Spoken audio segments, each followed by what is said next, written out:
MP board के हमारे सभी विद्यार्थियों का जो एग्जाम है सुबह है, और मेरी इच्छा ये कि हमारे बच्चे लगातार तैयारी कर रहे थे और मैंने करवाई भी सही, इंपॉर्टेंट क्वेश्चन दिए। पर लेकिन अब ब्रह्मास्त्र की तरह ऐसे क्वेश्चन बता दूं आपको कि जो 100% श्योर पूरे पूरे आने के चांस है। चलिए तो देर किस बात की है, फटाफट से शुरू करते हैं और बढ़िया से आप सारी चीज़ों को कंप्लीट कर लीजिएगा। आइए तो बिना किसी देरी के क्लास को शुरू करेंगे। तो बोल्शेविक क्रांति कहाँ हुई थी? देखो भैया, बोल्शेविक जो क्रांति हुई थी ना बाबू, वो हुई थी रूस में। बांग्लादेश एक स्वतंत्र राष्ट्र बना 1971 में। मानव अधिकार दिवस मनाया जाता है 10 दिसंबर को। पृथ्वी सम्मेलन जो है 1991 में, इसका संबंध किससे? पर्यावरणीय मुद्दे से। देश के सबसे पहले शिक्षा मंत्री का नाम क्या था? तो मौलाना अब्दुल कलाम आज़ाद गया। और आज़ादी के बाद भारत के समक्ष प्रमुख चुनौती थी राष्ट्र के निर्माण की। यहाँ पर अपन देखते हैं तो ये हो गया क्वेश्चन नंबर फर्स्ट आपका, हो गया। और यहाँ से क्वेश्चन नंबर 2 है, मार्शल योजना की शुरुआत अप्रैल 1948 में हुई थी। मार्शल योजना की शुरुआत कभी थी? 1948 में। संयुक्त राष्ट्र संघ का सबसे महत्वपूर्ण अंग कौन सा है? सुरक्षा परिषद है। संयुक्त राष्ट्र संघ का महत्वपूर्ण अंग कौन सा है? सुरक्षा परिषद। ओजोन परत में छेद होने के प्रमुख कारण क्या है? ओजोन गैस की मात्रा में कमी होना। ओजोन परत में छेद होगा तो उसका प्रमुख कारण क्या है? ओजोन गैस में कमी होना। मिजो नेशनल फ्रंट ने 1966 में युद्ध किया था। भारत के पहले मुख्य चुनाव आयुक्त सुकुमार सेन थे। जयप्रकाश नारायण को लोक नायक के नाम से जाना जाता है। हो गया भैया। अब देखिए क्वेश्चन नंबर 2 यहाँ पर है, रिक्तिस्तान में। आसियान का मुख्यालय, तो आसियान का जो मुख्यालय है वो आ जाएगा जाकार्ता। विश्व स्वास्थ्य संगठन का मिलान करेंगे आपके लिए, सबके लिए स्वास्थ्य, इसका उद्देश्य था ये। क्योटो प्रोटोकॉल का 1997 ईस्वी मिलान करेंगे। अहिंसा सत्याग्रह का सिद्धांत का मिलान हो जाएगा महात्मा गांधी से। और वारगिस कुरियन सहकारी डेयरी के जनक। फखरुद्दीन अली अहमद, तो इनका आ जाएगा आपका यहाँ पर आपातकाल की घोषणा। चीन द्वारा भारत पर आक्रमण हो जाएगा 1962। हो गया। यहाँ पर अपन बात करते हैं तो ये हो जाएगा आपका मैच द कॉलम। तो पहले का जो मिलान है आपका हो गया था ना, ठीक है भैया, बढ़िया से कर लोगे कंप्लीट इतना। चलिए आगे बढ़ते हैं। और यूरोपीय संघ के झंडे में कितने सितारे हैं? यूरोपीय संघ के झंडे में कितने सितारे? तो 12। संयुक्त राष्ट्र की कुंजी किसे कहते हैं? सुरक्षा परिषद को। भारत में क्योटो प्रोटोकॉल कब हस्ताक्षर हुए? 2002 में। वैश्वीकरण में किसका मुक्त प्रवाह होता है? तो वैश्वीकरण में जो मुक्त प्रवाह होता है विचार, वस्तु, पूंजी और सेवा का। द्विराष्ट्र सिद्धांत का प्रतिपादन किया था मोहम्मद अली जिन्ना ने। गुजरात छात्र आंदोलन में छात्रों का नेतृत्व किस नेता ने किया? प्रकाश नारायण ने। और ताशकंद तब भूतपूर्व सोवियत संघ में था और आज यहाँ शहर किस देश की राजधानी है? तो उज्बेकिस्तान की। हो गया। यहाँ पर अपन देखते हैं तो ये क्वेश्चन नंबर आपका 4 रहेगा।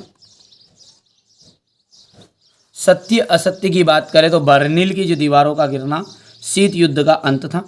बर्लिन की जो दीवार है उसका गिरना शीत युद्ध का अंत था क्या? तो सत्य बात है ये। सुरक्षा परिषद को संयुक्त राष्ट्र का हृदय कहा जाता है, सत्य है। ओजोन परत में छेद होना एक पर्यावरणीय समस्या क्या? सत्य। वैश्वीकरण से रोजगार के अवसर कम हो जाते हैं, असत्य है। ये सारी चीज़ें आप भर लो भैया, क्योंकि समय कम है हमारे बच्चों के पास और मैं ऐसी कंटेंट दे रहा हूँ आपको कि जो 100% श्योर आ रहा है। ठीक है, मैंने ये नहीं कहा असली है, लेकिन पर यू नकली समझ के जाओ भी मत, मिक्स रहता है सारी चीज़ें, सामने नहीं बता सकते। कोई इनडायरेक्टली कह रहा हूँ तो विश्वास करो, कुछ न कुछ चीज़ें तो दम है, और बिना दम होती तो मैं लाता ही नहीं पहली चीज़ ये आपके सामने। ये क्वेश्चन नंबर 9 पूरा सॉल्यूशन दूंगा आपको, कोई घबराने की ज़रूरत नहीं है। ये क्वेश्चन नंबर 10 हो गया, ये 11, ये 12 हो गया भैया। 12 के बाद में ये रहा आपके सामने 13, 14, 15, 16, 17 हो गया। बाद में 18, 19 नक्सलवादी आंदोलन की व्याख्या, आपातकाल के कोई 3 परिणाम, ये 20, 21,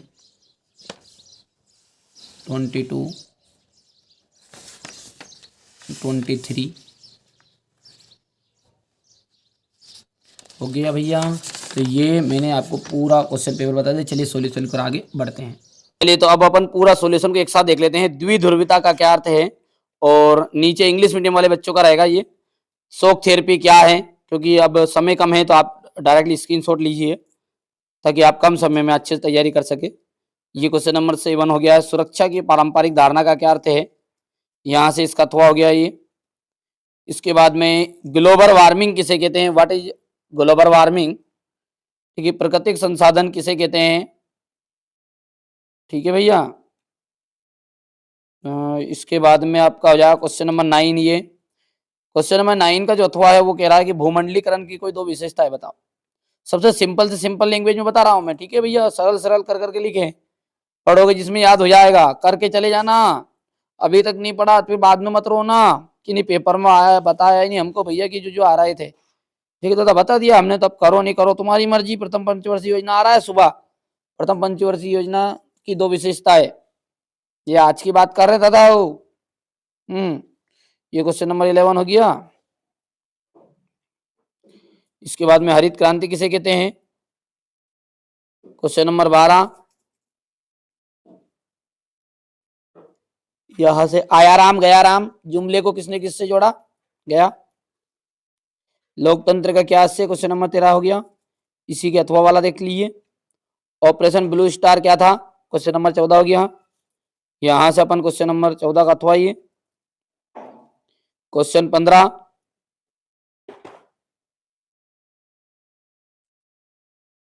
हो गया। क्वेश्चन नंबर 15 का अथवा क्वेश्चन 16 यहां से, ठीक है।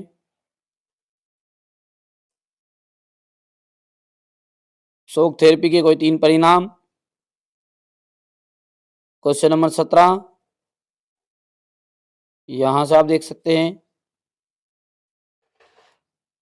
ठीक है। आसियान विजन 2020 के कोई 3 उद्देश्य लिखिए। यहां पर आप देख सकते हैं राष्ट्र निर्माण की कोई 3 चुनौतियां लिखिए। ये क्वेश्चन नंबर 18 रहेगा हमारा। ये क्वेश्चन नंबर 18 का अथवा हो गया। इसके बाद में क्वेश्चन नंबर 19 नक्सलवादी आंदोलन की व्याख्या कीजिए। यहां से क्वेश्चन नंबर 19 आपातकाल की कोई 3 परिणाम, यहां से हो गया इतना, ठीक है। क्वेश्चन नंबर 20 का अथवा 20 वाले इंग्लिश मीडियम वालों का। यहां से हम बात करें तो क्वेश्चन नंबर 20 का अथवा मजा श्रीलंका के जातीय संघर्ष को समझाइए। यहां पर इतना हो गया है। क्वेश्चन नंबर 21 सुरक्षा परिषद के कार्यों का वर्णन कीजिए। यहां पर 21 वाला हो गया। संयुक्त राष्ट्र के प्रमुख उद्देश्यों का वर्णन हो गया। आगे बढ़ते हैं तो क्वेश्चन नंबर 22 क्या कह रहा है, भारत की विदेश नीति के प्रमुख सिद्धांत कौन कौन से हैं।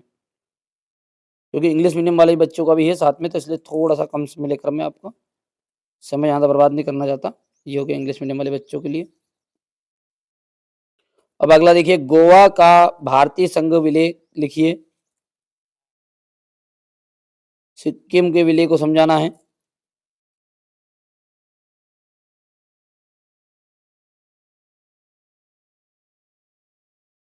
हो गया। तो ये मैंने आपको सेट एक ही पूरा सॉल्यूशन वाला पीडीएफ प्रोवाइड करवा दिया।